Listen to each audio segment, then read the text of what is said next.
a busca do nosso crescimento espiritual passa pelo aprendizado, pela habilidade de olharmos ao nosso redor e ver onde que a gente pode atuar na construção de um mundo melhor. E para o aprendizado deste equilíbrio amoroso, nós vamos encontrar a sabedoria de Emmanuel, ainda finalizando as nossas reflexões no livro Vida e Sexo. E eu trago essa questão ainda, depois de tudo que a gente já discutiu sobre este assunto, porque o que vamos colocar hoje vem explicar muito da desarmonia que nós muitas vezes vivemos no nosso grupo familiar. Aquele desencontro onde deveria existir o amor é onde mais existem desavenças, ódios e etc. Então, no capítulo 11, o iluminado benfeitor Emmanuel analisa os equívocos desses casais apaixonados, iludidos, inclusive, quanto aos próprios sentimentos. E Emmanuel traz uma definição extraordinária. Ele traz um comentário, na verdade, extraordinário. Ele fala que é muito comum que a condição afetiva se altere depois do casamento. Quer dizer, o que se pensava ser amor pode desaparecer. Mas Emmanuel fala assim, é muito comum que se altere as condições afetivas depois que o navio do casamento se afasta do cais do sonho para o mar largo da experiência. E surgem, então, aí os problemas que a ilusão ocultava. Ele não diz de uma forma poética, depois que aquela ilusão de que se amava, depois daquela ilusão de que fez a escolha certa, depois que essa ilusão acaba, e os psicólogos costumam dizer que o apaixonamento é um estado que costuma aturar 2 anos, mais ou menos, e depois vai caindo ali o véu que a ilusão ocultava, e a gente vai começando a perceber as mudanças da quantidade de afeto que existia. Mas ele diz também que muitas vezes o afeto, depois que passa o fogo da paixão, o afeto verdadeiro surge e deixa ali o calor que aquecia o casal desde os primeiros tempos. Mas muitas vezes essa paixão queimava com fogo tão ardente que não sobra nada depois que arrefece a ilusão, ficando apenas as cinzas, né? E o verdadeiro afeto realmente não surge. Eu não estou no Meet?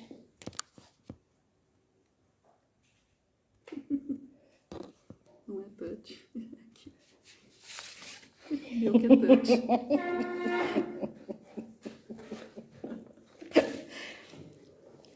E dentro deste clima de que a paixão vai embora, fica um afeto caloroso ou ficam só as cinzas, surgem os filhos, pedindo, clamando ao lar que se recrie para receber aquele novo personagem. E aí aquela história do carinho que era de um para o outro, vira um carinho repartido, que era de 2 para 3, ou para 4, ou para 5, dependendo da quantidade de filhos que surgem na união. Há muitos anos nós tínhamos aqui um amigo do nosso pai, brincava nesse assunto, quando ele fez a palestra, dizendo, o Paulo e a Sueli, dizendo que ele era o número 1 no afeto da esposa, teve o primeiro filho, ele passou para o 2º lugar, teve o 2º filho, ele passou para um honroso 3º lugar, teve o 4º filho, ele passou para um honroso 5º lugar, teve o 5º filho, foi para o 6º, e quando ela falou que ia adotar um cachorro, ele tremeu nas bases. Então, em muitas circunstâncias, esses filhos são espíritos ligados ao casal desde antes. E Emmanuel volta a comentar esta questão, porque estes espíritos que estão no mundo espiritual aguardando a chance de reencarnar e há um certo compromisso com aquele casal, eles participam da hipnose do namoro e do noivado, para manter acesa a atração entusiástica até levar aquele casal ao casamento ou à consolidação de um contato sexual para eles poderem renascer. É mais ou menos aquela história do rodeio, né? Todo mundo ajuda a subir no cavalo, depois solta o cavalo bravo e salve-se quem puder, né? Então esses espíritos são vinculados ao casal, ora mais vinculados à mãe, ora especialmente ligados ao pai. E antes do renascimento, então, eles queriam formar a família ali terrestre pelas próprias necessidades que cada um deles trazia de aprimoramento, de resgate, de progresso e de autocorrigenda. Então, recebemos, na condição de filhos, espíritos aos quais devemos muita coisa. Devemos, muitas das vezes, a reconstrução de um afeto que nós destruímos em outras oportunidades. E então, esses espíritos, eles sentem tanta necessidade de encontrar as condições para realizar esse progresso, esse autoaprimoramento, essa corrigenda de afetos, que eles, então, cooperam na união do casal, mas quando chegam no casal, eles reclamam a cota de carinho e de atenção que lhes é devida.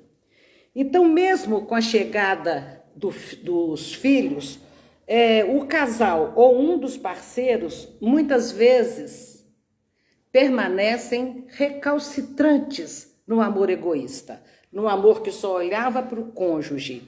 E nós vamos entender como recalcitrante aquele comportamento obstinado, aferrado, apegado nos mesmos tipos de sentimento.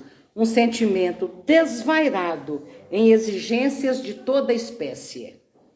Então chega o casal ali, recebe os filhos e um deles ou os dois componentes deste casal não conseguem mudar interiormente a sua forma de amar para receber os filhos.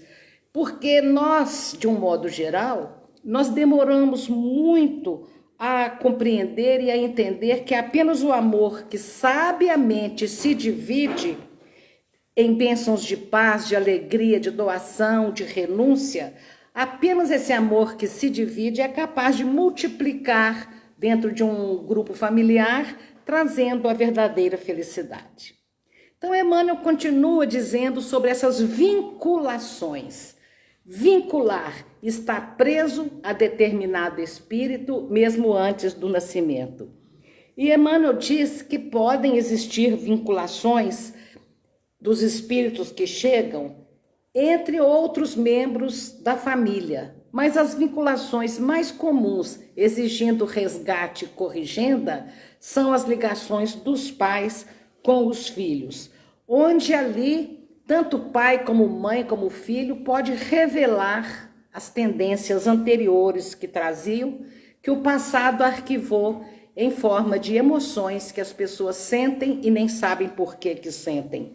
Nem sabem por que sentem tanto amor e tanta afinidade com um dos pais, como não sabem de onde vem aquela simpatia ou aquela antipatia que pode surgir ali. Com frequência, mas não sempre, essa vinculação se estabiliza no lar assim. As filhas são mais apegadas, de um modo geral, aos pais e os filhos mais apegados com um afeto mais pronunciado, mais entranhado em relação às mães. E isso, inclusive, é um quadro que também acontece nos filhos adotivos e até nos padrastos ou madrastas que surgem ali depois que a família vai mudando a sua conformação primeira. Então, observando o passado nosso amoroso, nós vamos compreender que nós já vivemos milhares de situações no campo afetivo, no campo sexual, bastante comprometedoras para o nosso progresso. Nós já vivemos muitas relações poligâmicas, de traição, e aí a gente vai ver que quando a gente já viveu formando triângulos amorosos em outras existências, esse triângulo se desdobra na nova formação familiar como pai, mãe e filho, pai, mãe e filha. E isso aí nós vamos compreender então os complexos da personalidade infantil, como complexos de Édipo e de Eletra, que Freud tão bem analisou e os psicólogos entendem tão bem. O complexo de Eletra seria a ligação forte que a filha tem com o pai, e de Édipo, a ligação forte que o filho pode ter com a mãe. Porque filho e filha, pai e mãe, são aqueles mesmos companheiros de uma experiência sentimental onde se deixou contas a resgatar, onde se deixou coisas a serem corrigidas. E ali mostra, então, quando a gente vê antipatia ou afinidade exagerada, a natureza das ligações que nós tivemos em existências passadas e hoje exigindo o que André Luiz chama, o que Emmanuel chama de desvinculação, que é o tema da nossa palestra hoje. A gente renasce para desvincular-se, para se desligar do tipo de afeto apaixonado, desequilibrado ou invasivo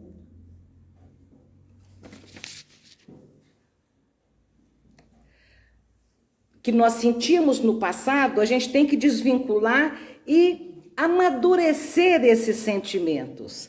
E essa realidade, então, a gente vai ver que quando as crianças chegam no lar, sendo parceiros afetivos de amores desregrados, desleais do passado, essas crianças chegam nos lares solicitando providências e previdências. Vai exigir um processo educativo mais delicado, mais complexo, para que se realize aquela desvinculação sem ser de forma traumática. Mas das desvinculações, ou seja, nos desligarmos de alguém a quem só sabemos amar apaixonadamente, é uma coisa muito difícil. Quando a gente renasce e tem que consertar tem que sanar esses desenganos, esses erros, né, do amor. E Emmanuel usa uma expressão que caracteriza bem mesmo a dificuldade da desvinculação. Ele fala que o processo de desvincular-se de um amor apaixonado habitualmente é como se fosse uma dolorosa cirurgia psíquica. Então é como arrancar um pedaço da pessoa, é como deixar vazio um espaço da alma. E Deus concede às criaturas que se equivocaram nesses amores desregrados, apaixonados, possessivos, desequilibrados, Deus concede a bênção do tempo para que, em condições renovadas, a gente possa preparar o próximo renascimento. Então não é assim, formou-se um triângulo amoroso onde dois lesaram e alguém saiu profundamente lesado emocionalmente e logo em seguida, na próxima encarnação, estão os três ali juntos. Não. Durante o período de erraticidade, que é o espaço de tempo entre uma encarnação e outra, e isso pode variar de anos a séculos, durante esse tempo na espiritualidade, a gente vai lá tendo aula e vai recebendo ensinamentos, vivenciando experiências, para quando chegar aqui a gente realmente ter condição de vencer e desvincular-se, né? E desvincular-se. E Emmanuel fala que uma coisa que acontece normalmente nesse processo de desvinculação é que no enternecimento do lar é possível que este amor modifique as suas características e as arestas de possessividade vão sendo quebradas. Emmanuel chama de enternecimento do lar e a gente pode compreender que isso seria o afeto natural da consanguinidade, onde naturalmente, um pai e uma mãe conseguem amar aquela criancinha que está ali. Abençoado o véu do esquecimento, que não nos deixa lembrar exatamente que ali está alguém que nós traímos, ou ali está alguém que nos traíram, né? Então, no fundo também, não é só o filho que chega que traz esses remanescentes emocionais estragados do passado. Os pais também podem ter isso. Às vezes o espírito que chegou como filho está tranquilo, está normal, está equilibrado, mas a possessividade, o desmando, o desvario no amar pode estar também no coração dos pais, né? Que oferecem, então, muitas das vezes, aquele afeto desequilibrante. A mesma forma de amar trazida de outras encarnações. Então, mesmo com o véu do esquecimento, as inclinações descontroladas nos caprichos que se mostram. Então, a gente vê aí a possessividade muito grande de um pai com uma filha, de uma mãe com um filho e vice-versa. Mas nem todos os espíritos, lógico, que aparecem no lar estão caracterizados aí para que haja uma desvinculação afetiva. Muitos renascem na posição de filhos e são espíritos, grandes amigos nossos, que nós falamos, não, vamos te dar a chance de te levar à Terra para a nova etapa evolutiva. Então, são espíritos amigos que vêm ajudado pelos pais e ali nasce até um afeto, consolida ainda mais aquele afeto. É assim que a sabedoria, então, da natureza, da providência divina, vai promovendo o reencontro de todos nós que nos desvairamos, né, nos demandos de ordem sexual e ainda acontecendo de persistir em condições assim muito interior e profunda, tudo que se sentiu antes.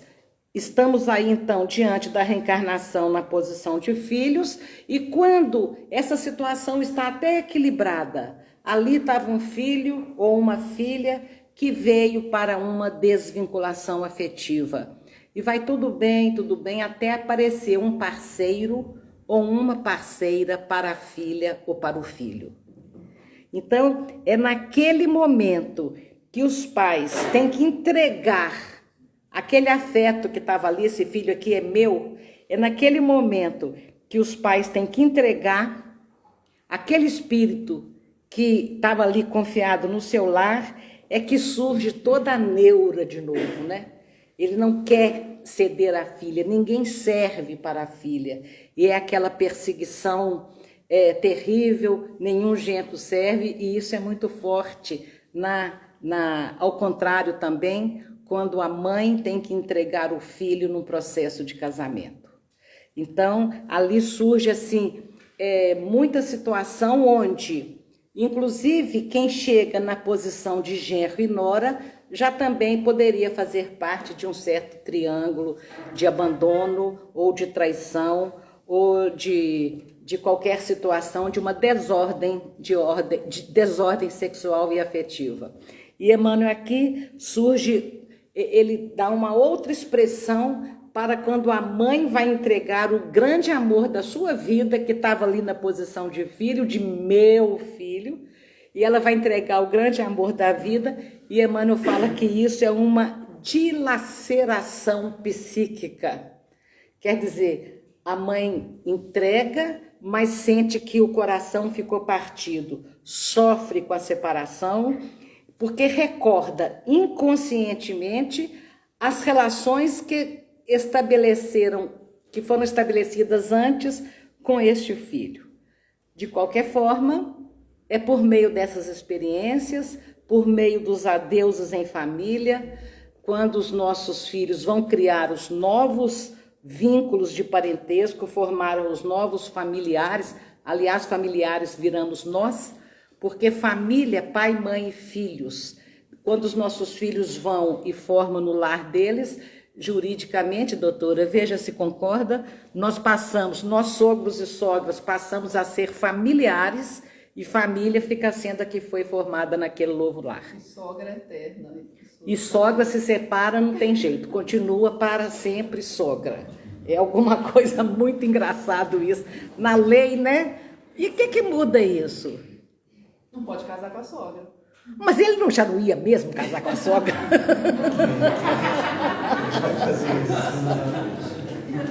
Eu não entendo, porque a única coisa que eu tinha visto na lei é que não pode casar com a sogra. Imagina um casamento que acaba se a sogra saiu ilesa.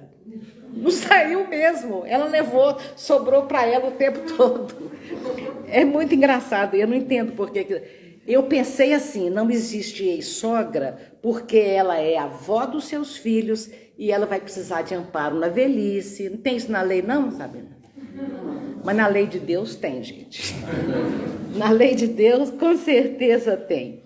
Mas de qualquer forma é por meio dessas lutas, desses adeuses em família, desses encontros, reencontros e desencontros na criação de novo núcleo familiar, de novo tipo de parentela, é que então a gente vai finalmente aprendendo a alcançar a vitória sobre nós mesmos, no rumo da nossa própria libertação, da nossa própria emancipação, da nossa própria libertação no sentido de nos livrarmos dos amores doentios que abrigamos no nosso coração por séculos.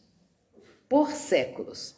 O capítulo 26 de Nos Domínios da Mediunidade tem uma história incrível da psicometria, onde uma moça, naquela época do século atrasado, talvez, onde ela já havia se entregado sexualmente para o namorado, e naquela época, quando um relacionamento desse se rompia, não saía cada um inteiro para o seu lado. Naquela época a mulher estava mutilada e o futuro dela seria ou a prostituição ou,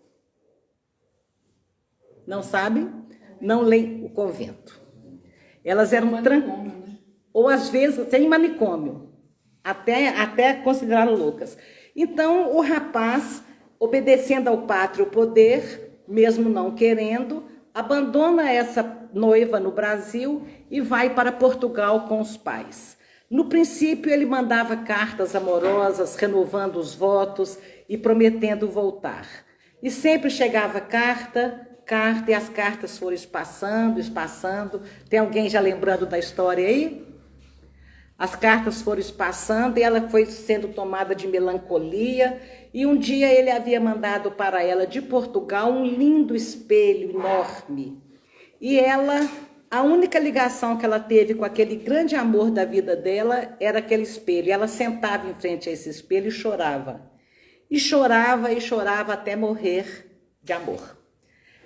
Ou seja, se entregar a uma depressão profunda, aquele sofrimento com certeza destruiu as defesas do organismo e ela, naquela época que não tinha antibiótico, uma gripe virava pneumonia, com a defesa enfraquecida, a pessoa morria de amor. Então ela desencarna.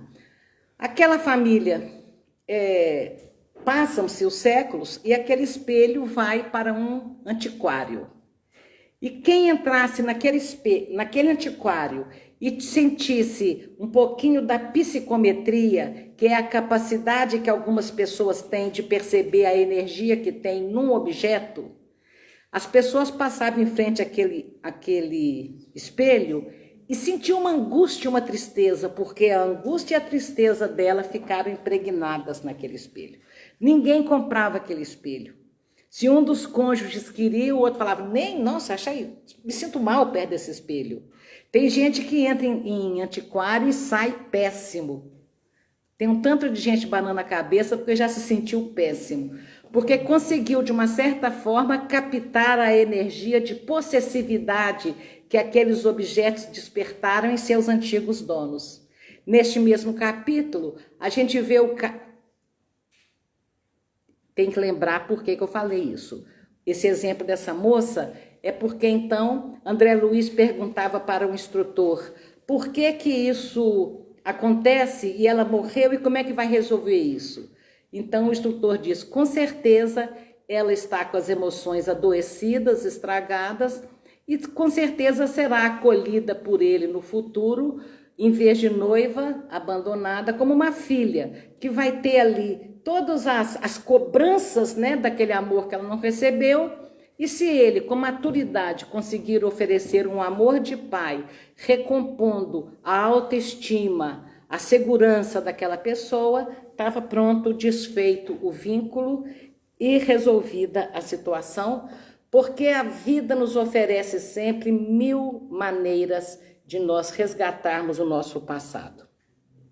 Então agora a gente pode falar das aversões que surgem também, que é o capítulo 16, com o qual a gente termina, para que possamos ter a alegria de ouvir o nosso querido André.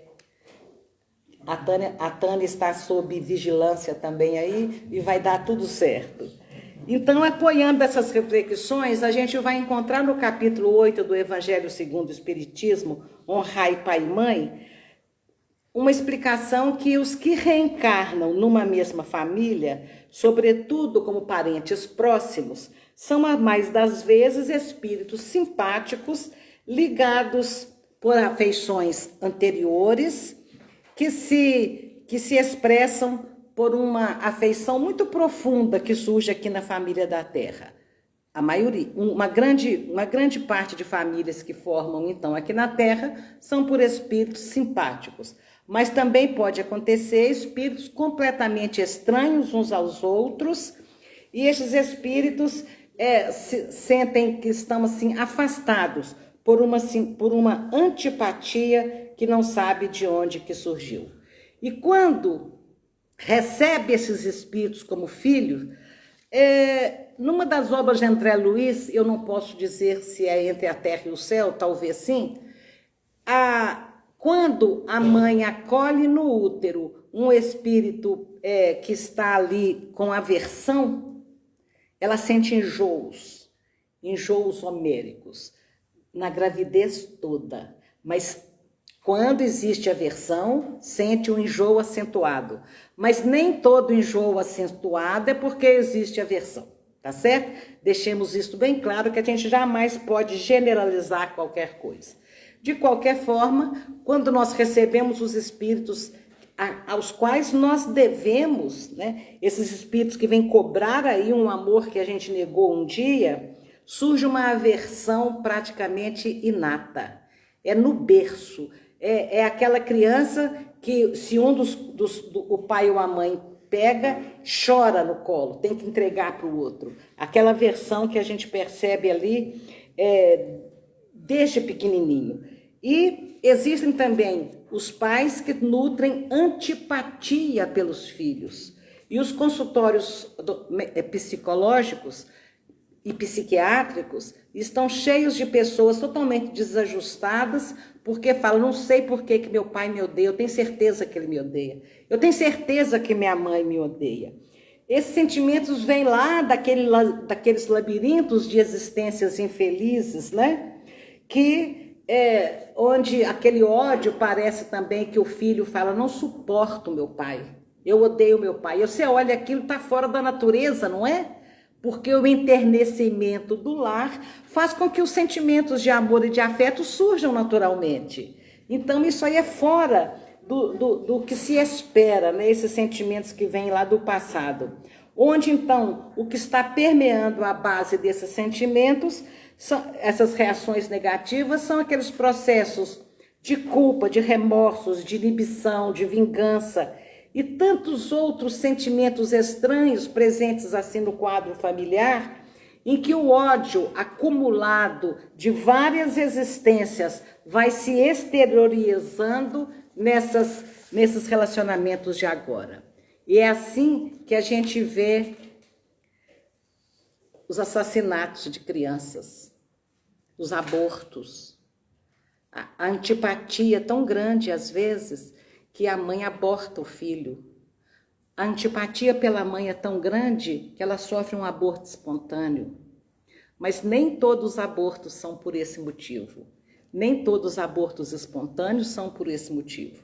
Às vezes é um excesso de amor, onde o perispírito está tão estragado, tão cheio de problemas, que ele precisa de uma internação no útero, onde ele vai sofrer, que é o período em que o ser humano mais cresce, onde ele vai através daquela multiplicação celular intensa que acontece nos períodos da formação do embrião, de mitose, de meiose, da divisão celular, que então ele vai ali recebendo células saudáveis e pronto, com 4 meses de gestação ele já resolveu a sua questão do perispírito.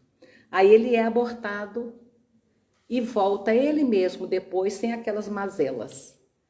Então, às vezes a pessoa sofre um aborto e fala, nossa, eu não vou querer engravidar não, que eu vou sofrer outro. Não, você já consertou aquela situação. Agora pode ficar tranquilo que já está tudo certo e normalmente se recebe o mesmo espírito. Então, são essas questões que explicam as desavenças familiares, os ódios, as antipatias e as afinidades.